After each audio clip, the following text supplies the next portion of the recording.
എല്ലാവർക്കും നമസ്കാരം. Welcome to tasty innovations. ഇന്നത്തെ നമ്മളെ റെസിപ്പി ഒരു ഈസി ആയിട്ടുള്ള പുലാവാണ്, സോയാബീൻ ചങ്ക്സ് പുലാവ്.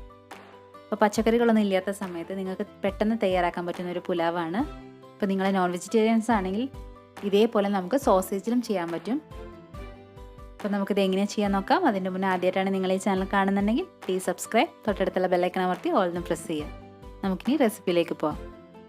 പുലാവിന് വേണ്ടിയിട്ട് നമ്മൾ 1 കപ്പ് സോയാബീനാണ് എടുത്തത്.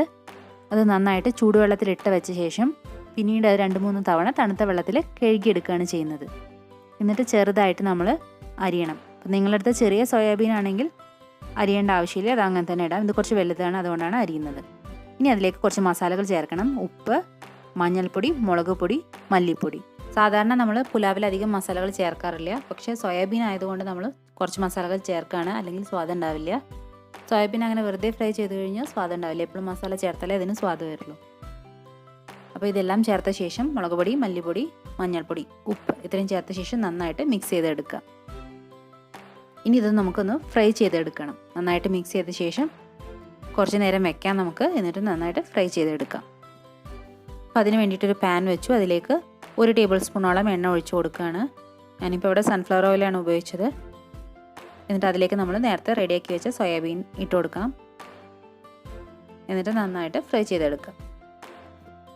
സോയാബീൻ ചങ്ക്സ് നന്നായിട്ട് ഫ്രൈ ചെയ്തെടുത്തിട്ടുണ്ട്. ഇത് നമുക്ക് മാറ്റി വയ്ക്കാം. ഇനി നമുക്ക് എങ്ങനെയാണ് പുലാവ് ഉണ്ടാക്കാൻ നോക്കാം. പുലാവിന് വേണ്ടിയിട്ട് 1 കപ്പ് ബസ്മതി റൈസാണ് എടുത്തത്. അത് നന്നായിട്ട് വാഷ് ചെയ്തിട്ട് നമുക്കൊന്ന് വേവിച്ചെടുക്കണം. നമുക്ക് വേണമെങ്കിൽ 2 രീതിയിൽ ചെയ്യാവുന്നതാണ്. ആദ്യം നമുക്ക് റൈസ് വാഷ് ചെയ്തിട്ട് വേവിച്ചെടുത്ത് വയ്ക്കാം, അല്ലാതെ മസാലകളുടെ കൂടെ ഇട്ട് വേവിക്കുകയും ചെയ്യാം. അങ്ങനെ 2 രീതിയിൽ നമുക്ക് ഈ പുലാവ് ചെയ്യാൻ പറ്റും. ഞാനിവിടെ റൈസ് ആദ്യം വേവിച്ചിട്ടാണ് ചെയ്യുന്നത്. അപ്പോൾ റൈസ് ഇവിടെ വേവിച്ച് വെച്ചിട്ടുണ്ട്. പിന്നെ നമുക്ക് വേണ്ടത് കുറച്ച് പച്ചമുളക്, ഇഞ്ചി, വെളുത്തുള്ളി. ഇവിടെ എരിവിന് വേണ്ടിയിട്ട് നമ്മൾ പച്ചമുളകാണ് ചേർക്കുന്നത്. അപ്പോൾ നിങ്ങൾക്ക് എത്ര എരിവ് വേണോ അതിനനുസരിച്ച് പച്ചമുളക് ചേർക്കാം. വേറെ മസാലകളൊന്നും നമ്മൾ ചേർക്കുന്നില്ല. ഇത് 3 നമുക്കൊന്ന് ചതച്ചെടുക്കണം. ഇനി നമുക്ക് കുറച്ച് റോ ആയിട്ടുള്ള മസാലകൾ വേണം. അതിന് വേണ്ടിയിട്ട് ഒരു 1/2 ടീസ്പൂണോളം ജീരകം, ഏലക്ക, കുരുമുളക്, ഗ്രാമ്പൂ, ജാതിപത്രി, തക്കോലം, പട്ട, ബേ ലീഫ് ഇത്രയാണ് എടുത്തത്. ഇനി പുലാവ് ഉണ്ടാക്കാൻ വേണ്ടിയിട്ട് നമ്മളൊരു പാത്രം വെച്ചു. അതിലേക്ക് എണ്ണ ഒഴിച്ചു കൊടുക്കുകയാണ്. സൺഫ്ലവർ ഓയിലാണ്, അതിന് പകരം നെയ്യും ഉപയോഗിക്കാം. അത് ചൂടായി വരുമ്പോൾ നമ്മൾ നേരത്തെ റെഡിയാക്കി വെച്ച റോ മസാല ചേർത്ത് കൊടുക്കാം. എന്നിട്ട് നന്നായിട്ട് വഴറ്റാം.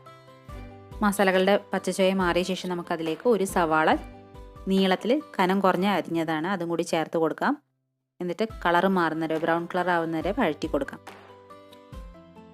സവാള ബ്രൗൺ കളർ ആയ ശേഷം നമുക്കതിലേക്ക് നേരത്തെ റെഡിയാക്കി വെച്ചിരിക്കുന്ന ഇഞ്ചി, വെളുത്തുള്ളി, പച്ചമുളക് ചതച്ചത് ചേർത്ത് കൊടുക്കാം. അത് നന്നായിട്ട് പച്ചച്ചോയ മാറുന്നത് വരെ വഴറ്റിയെടുക്കാം.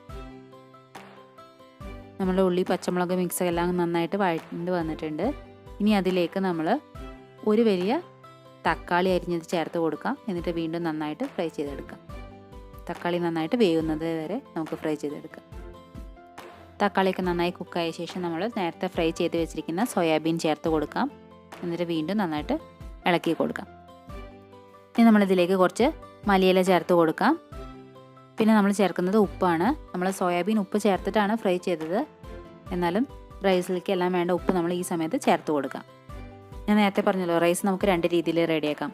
അതായത് സെപ്പറേറ്റ് വേവിച്ചിട്ട്, നമ്മളിപ്പോൾ ഓൾറെഡി വേവിച്ച് വെച്ചിട്ടുണ്ട്, അങ്ങനെയും ചെയ്യാം. അല്ലാതെ നമ്മളിപ്പോൾ ഇതിൽ തന്നെ വെച്ചിട്ടാണ് വേവിക്കുന്നതെന്നുണ്ടെങ്കിൽ ഈ സമയത്ത് റൈസ് കൂടി ചേർത്ത് കൊടുത്തിട്ട് നമുക്ക് ആവശ്യത്തിന് വെള്ളം കൂടി ഒഴിച്ച് കുക്ക് ചെയ്തെടുക്കാം. പക്ഷേ കുക്കറിലാണ് നമ്മൾ ചെയ്യുന്നത് വെച്ചാൽ കുറച്ചുകൂടി ഈസിയാണ്.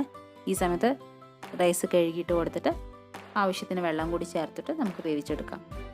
നമ്മളിപ്പോൾ ഇവിടെ ഓൾറെഡി വേവിച്ച് വെച്ചിട്ടുണ്ട്. അപ്പോൾ ആ റൈസ് നമ്മൾ ഇതിലേക്ക് ചേർത്ത് കൊടുക്കുകയാണ് ചെയ്യുന്നത്.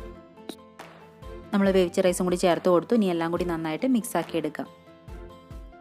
ഈ രീതിയിൽ നമ്മൾ ചെയ്യുമ്പോൾ സോയാബീൻ കുറച്ച് ഡ്രൈ ആയിട്ടാണ് ഇരിക്കുക, കാരണം നമ്മൾ ഫ്രൈ ചെയ്തിട്ടാണ് ചെയ്യുന്നത്. അപ്പോൾ നിങ്ങൾക്ക് ഡ്രൈ ആയിട്ടല്ല വേണ്ട വെച്ചാൽ ഞാൻ നേരത്തെ പറഞ്ഞ മാതിരി മറ്റേ രീതി, അതായത് കുക്കറിലിട്ടിട്ട് വേവിക്കുന്ന രീതിയിൽ അങ്ങനെയും ചെയ്യാവുന്നതാണ്. അങ്ങനെയാകുമ്പോൾ സോഫ്റ്റ് ആയിട്ട് കിട്ടും. ഇപ്പോൾ നമ്മൾ റൈസൊക്കെ നന്നായിട്ട് മിക്സ് ചെയ്ത് കഴിഞ്ഞു. നമ്മൾ പുലാവ് റെഡി ആയിട്ടുണ്ട്. ഇനി അധികം നേരം നമ്മളത് തീയിൽ വെക്കേണ്ട ആവശ്യമില്ല. ജസ്റ്റ് ഒന്ന് മിക്സ് ചെയ്ത് ഒന്ന് ചൂടാക്കി എടുത്താൽ മതി. അങ്ങനെ നമ്മുടെ ടേസ്റ്റി ആയിട്ടുള്ള സോയാബീൻ പുലാവ് റെഡി ആയിട്ടുണ്ട്. അപ്പോൾ പച്ചക്കറികളൊന്നും ഇല്ലാത്ത സമയത്ത് നമുക്ക് കഴിക്കാൻ പറ്റിയ നല്ലൊരു ഡിഷാണ്. അപ്പോൾ എന്തായാലും ട്രൈ ചെയ്ത് നോക്കുക. എന്നിട്ട് നിങ്ങളുടെ അഭിപ്രായം അറിയിക്കുക. നമുക്ക് വീണ്ടും പുതിയ റെസിപ്പീസായിട്ട് കാണാം.